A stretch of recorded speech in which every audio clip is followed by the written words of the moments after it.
Jonathan Montgomery with Civic Center TV at the 2026 Black Expo. And who do I have the pleasure of speaking with today? Laura Amos of FaithWorks T-shirts. Okay, nice to meet you. And tell us a little bit about what you're selling today at the Black Expo. I sell T-shirts that I make, print myself, and mugs and tumblers.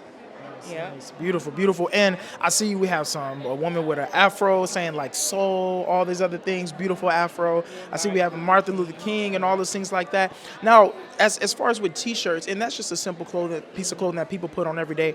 Like how do you feel about like us being like just cultivate our roots, or like Martin Luther King, or like black, how important is that to be us, for our culture to be shown, you know? Okay, I think it's very important because our children need to know about their Black history, and but it's not just for Black people; it's for all people to understand Black history. Yeah. Yeah, and because it's a vital part of American history. Yeah. I think that's the one thing some people fail to realize, is that this is a part of American history, and what is the because I see things like this, and what would you say to somebody who do you feel like this is a point of education for people if they don't know too much about Martin Luther King, or if they don't know too much about Black culture? Do you think these are educational tools when people see these shirts?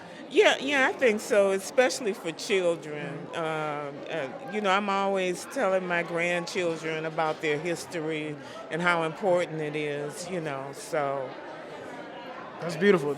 That's real. And I see you have like mugs and things too, with a lot of stuff. Can you dive into that? Like, what was the inspiration about just having it, even putting it on mugs? How you put these things? What is the inspiration behind that? Well, yeah, so people can carry it around, carry the history around, right.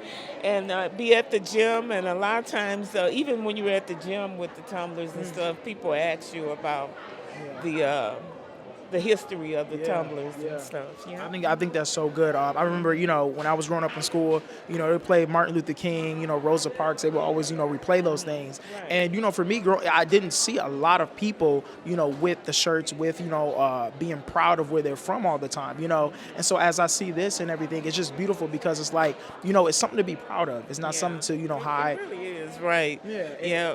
And my grandmother used to say, "How do you know where you're going unless you know where you came from?" Exactly. Yeah. I love that. Yeah. And that's very true, because if you don't know about your history, if you don't know, and it's a thing of, if you don't know those things, you sometimes you can't even get encouraged about what you can do, because you don't know. Thank you so much. This is beautiful. Thank you so much. I appreciate the interview and everything.